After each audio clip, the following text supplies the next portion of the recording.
Hey folks, Kate here. I am going to chat a little bit about child's pose and how you might use blocks in that pose. My first tip is to use it as a seat.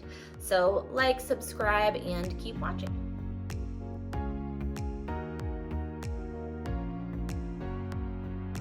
Okay, so first tip, we're going to use the block as a seat. I'm going to put it between my feet and sit right down on it. Now, if this is still too low, go ahead and pile up as many blocks as you need to feel comfortable.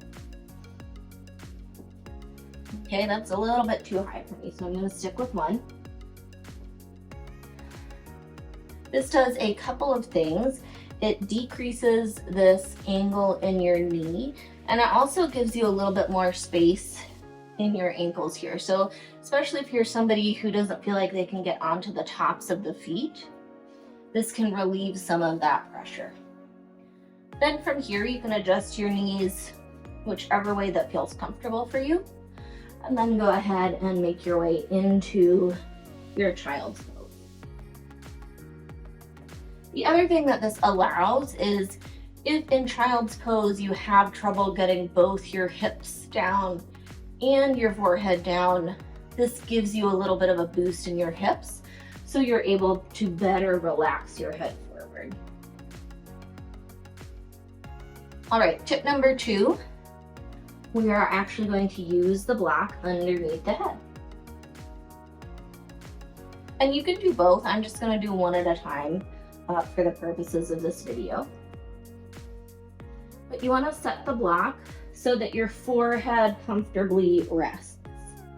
Okay, so we don't want it so far out that we're kind of super extending our neck, or so far in that we're tucking our chin. We want our neck to be relatively neutral. And similar to using the block as a seat, this gives us a boost in the top part of our body and may allow us to relax our hips towards our heels a little bit easier. So give that a try, and also you can use 2 blocks. Just see what proportions work for you. The last tip is to use the blocks underneath your hands.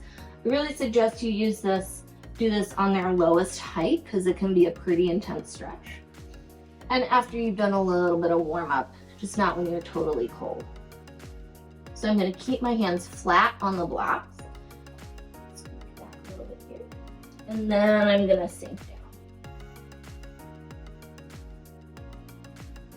Okay.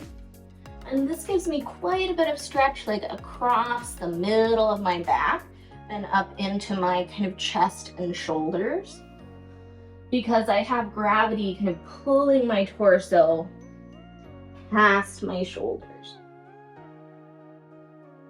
So it's almost like if my shoulders are starting to go behind me a little bit, except I'm able to relax and I have gravity assisting in the shape of this pose and helping me deepen the stretch. So those are my 3 tips for using blocks in child's pose. Let me know what you think. Let me know if there are other ways you like to use blocks in child's pose, and I will see you guys next month.